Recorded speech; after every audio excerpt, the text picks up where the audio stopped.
would like to ask all the fans who hated Love and Monsters, do any of you actually remember Fear Her? No? Well, lucky you, because Fear Her is one of the most famously despised episodes this show has given us.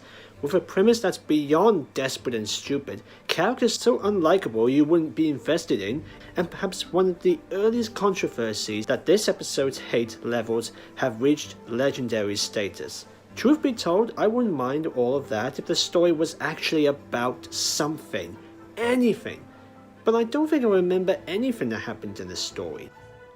The episode takes place in London on the day of the 2012 Summer Olympics opening ceremony. The Doctor and Rose arrive to find a group of children have gone missing. They do a little investigation to discover that the cause of the disappearances is a lonely girl called Whovember. She has the ability to make people disappear simply by drawing them. It turns out the little girl is controlled by an alien life form known as a Solus, who has befriended Chloe when its ship crashed on the road, and its psychic powers are what are causing Whovember to trap the children and create a squibble creature. But with the Doctor now captured by the Solus, it is only up to Rose to find the alien ship before Chloe starts to draw the whole world.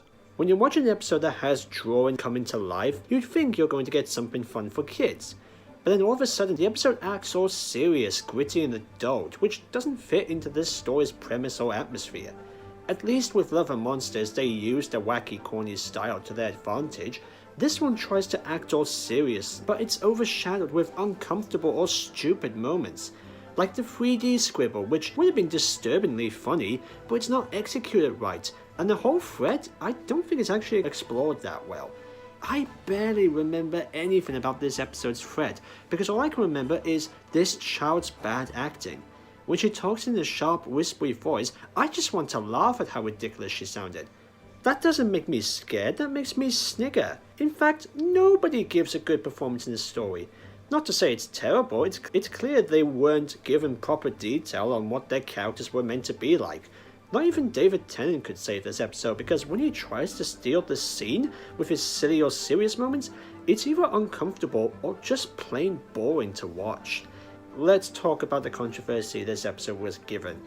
This story featured an unorthodox plot point by incorporating the prominent social issue of child abuse.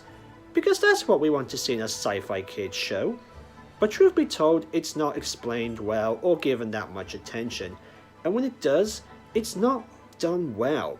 I'm not an expert on this sort of thing, but from the flashback we saw of Whovember before she was possessed, she didn't seem to be tortured at all. She looked like someone who had a good life. Plus, there are other stuff in this episode which are not explored more.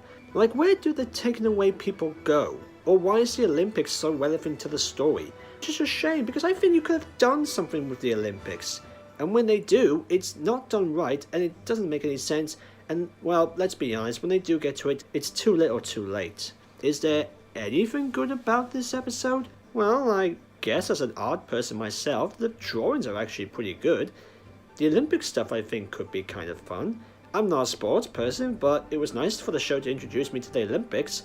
Plus, the Doctor carrying the torch is a thing of beauty. In fact, when the actual 2012 Olympics happened, there was actually a petition to have David Tennant carry the torch around. That's actually kind of funny. While every character is portrayed either dull, forgettable, or stereotypical, I do kinda like the personality of the council road worker, being portrayed as someone who loves his job keeping the roads clean. But not that much. One of the most controversial moments in the show's history, honestly, I think should have been explored a tiny bit more. I'm not saying I want to see kids beaten up or abused, but I just think there's something you could do with this aspect of the story. We've seen broken families explored in other family shows and done pretty well. It wouldn't be too bad if they could just utilize it in a clever way. Work it into the storytelling. Like, why can't we learn more about the family through the drawings? Why couldn't we learn more about the father through the sketches? What was it that made him go aggressive towards his family? Were there any happy memories with the family together? Maybe look through the girl's history of pictures. We can see her flaws, and maybe they tie into the problems the family's going through. Maybe explore where all the victims go. Maybe in a drawing world. In fact, I'm actually considering this.